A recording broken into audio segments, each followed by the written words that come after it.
Tor was a very handsome guy, very handsome, tall and handsome.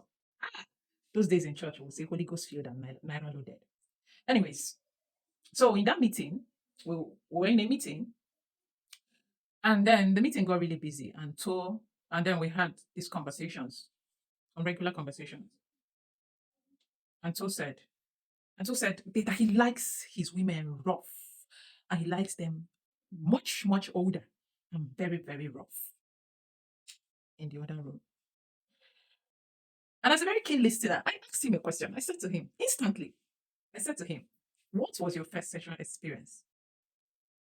For the sake of these scenarios I will be doing henceforth, anyone that has to do with SES, I would have to use coitus. So those who are not familiar with me using the word coitus.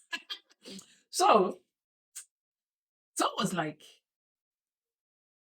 he looked at me for a while and he zoomed out. And I became curious. Okay, this question that made this boy pull away. Come on, don't be shy. What was your first experience? Anto said his first experience was actually their maid, a matured woman who lost him when he was growing up, when his mother went to work. So whenever he had an erection as a child, she would mount on him or whatever she was doing, and she was very rough. Stockholm syndrome. And in that moment, I looked into his eyes and I said to him, "You're not a lover of rough coitus. Neither are you a lover of older women." That is what your nervous system believed, because that was the first experience it had of that sacred act. He went silent. So you see how he carried that identity for so long. You see how he moved with that identity for so long.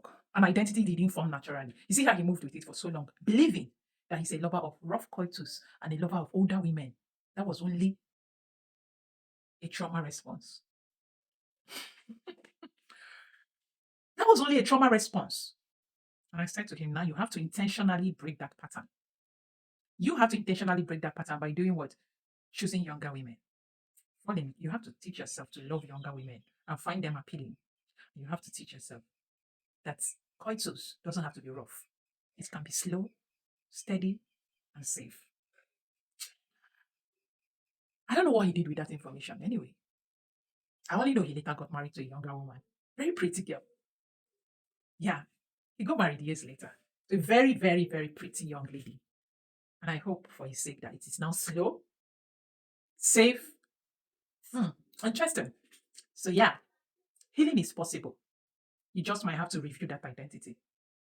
You have to review that identity that you now claim is yours. Let's be sure that it is not trauma response.